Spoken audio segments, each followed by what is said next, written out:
Hey guys, welcome back once again to our YouTube channel Ships and Ports, where we'll tell you about the shipping related accidents and day to day happenings. Today we will tell you about one of the Grand MSC Grandiosa, which was brand new, being in service for some 5 weeks, has damage in fire contact Palermo.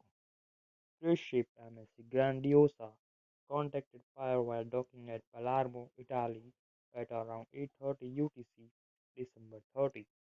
The ship moved away from damaged pier under on power and completed docking without any further problem. Ship's port side turnabout waterline was damaged, probably even breached. Through sources mentioned dents and scratches. You can see the photos.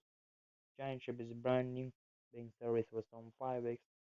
Cruise ship MSC Grandiosa IMO 980-3613 GT 181-541, built 2019, flag Malta, operator MSC Cruises, capacity 4242, crew 1704.